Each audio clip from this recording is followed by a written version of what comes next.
Hey there! In today's video, we are talking about my body skincare routine. I think we often talk about our faces when it comes to skincare and we neglect our bodies, but thankfully, a lot of the skincare principles apply from your head to your toe. So let's just get right into it. So I think I'll start off by describing the skin on my body because it is very different. Well, the skin on the rest of my body, my face is a part of my body, but the skin on the rest of my body is very different from my face. The first thing is it's quite dry and dehydrated in comparison to my face. So I have very dry skin and dehydrated skin, so it demands a lot of moisture. The second thing is it is rough and bumpy. Now I have diagnosed myself with Keratosis Pillaris. In case you aren't familiar with what that is, it is what people call strawberry skin or strawberry legs, or chicken skin, and I've had it for so many years since I was a kid. And funny story about that, my sister, my twin Michelle, thought that when she grows and maybe gains some weight, she'll finally have bumpy legs like me, because she used to be quite jealous of them when we were kids. That's crazy, but yeah, so I've had it for the longest time. It's never really been a problem, but I think when I came across the fact that it's a real condition and there are ways to like manage it and potentially, you know, make your skin a lot smoother, I was like, maybe you can try it out. So I do have that Keratosis Pillaris. Another concern for me is dark inner thighs or hyperpigmentation in my inner thighs. If you have thick thighs, you know the drill. I don't think I have actively dealt with it, and it's probably something that would take a lot to fade, take a long time if I tried doing it myself. If I worked with maybe a specialist, there are probably some treatments I could get, but it doesn't again bother me too much. But it is a skincare concern for my body. And then lastly is stretch marks. I have stretch marks like all over my body, and I've had them since primary school. Like I've had them basically for well over 10 years. So again, that's another thing that I don't quite expect to like fade away completely, and I've just learned to accept them. Well, I mean, I'm still working on that, but yeah, so those are my body care concerns in a nutshell. So my skincare routine for the rest of my body is not too different from my face, and so the principles that I've shared in my skincare series will apply. So I'll have linked all of them. So the first thing is cleansing. So for me, I prefer to use a gentle fragrance-free body wash on my body. I don't enjoy shower gels or body washes or soaps that have fragrance, and I've mentioned this before. I just rather it's fragrance free. Fragrance is just really irritating. Sometimes I get allergies because of it. So yeah, that's generally what I go for in a cleanser. I also look for nice nourishing ingredients if they are there, like panthenol, or which is vitamin B5. So I look for any moisturizing and nourishing ingredients that could be there, or calming and soothing ingredients like oats.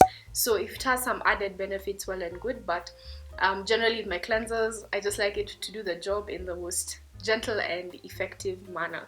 I really got into body care maybe early 2019, yeah, 2019, 2020. So far in the cleanser department, I've tried one from Sebamed, the Sebamed body wash, which if you're in Nairobi, you can find it at most pharmacies, and I have no complaints.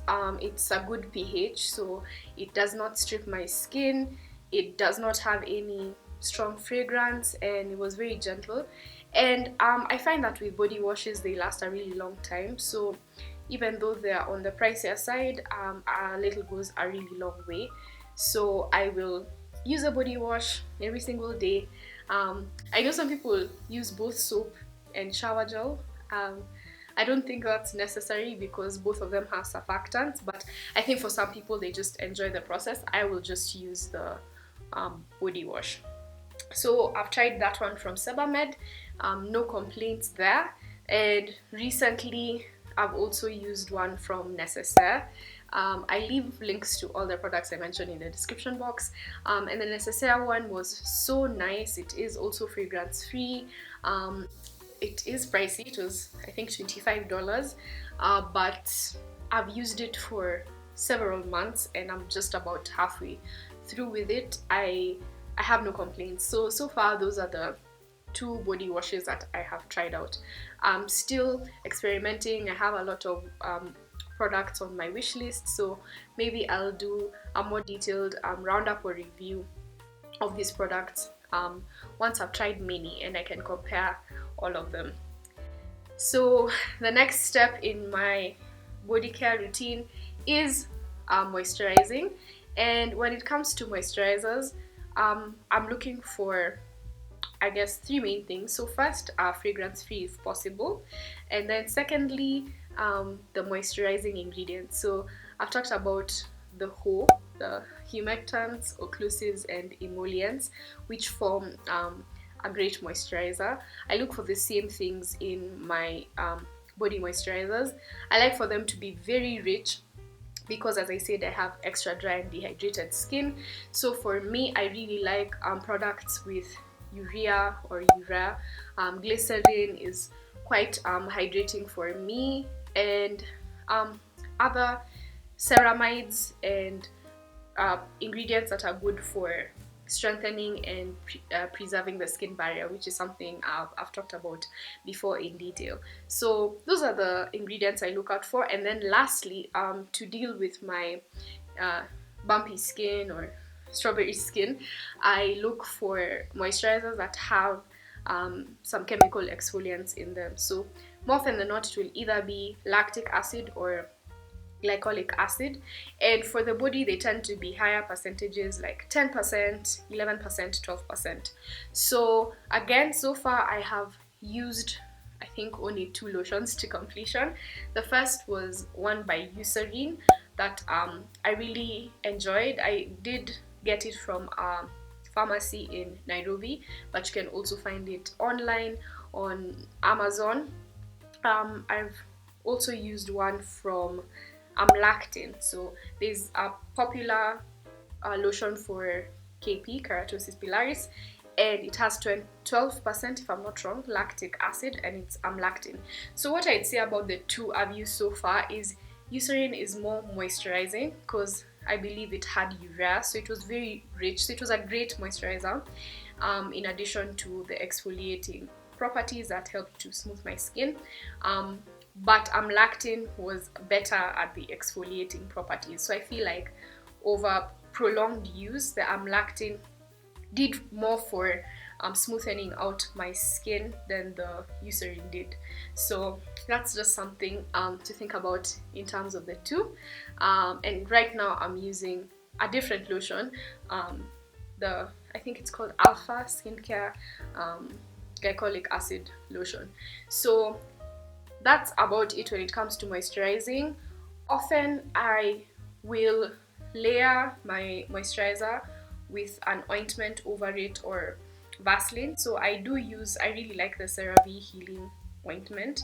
So I will apply my lotion, and then in the extra dry areas like my elbows and my knees and my ankles, I will go in with a layer of a bit of the CeraVe Healing Ointment, and that just really gives me a glow and just prevents ashiness in these streets. So the next step would be protection for me, and sunscreen is non-negotiable, especially since I use lotions that have exfoliants in them, which make my skin more sensitive to the sun. So whenever I dress up and there's any exposed areas of my skin, I will make sure to go in with some sunscreen. I'm not too picky about the sunscreen I use on my body.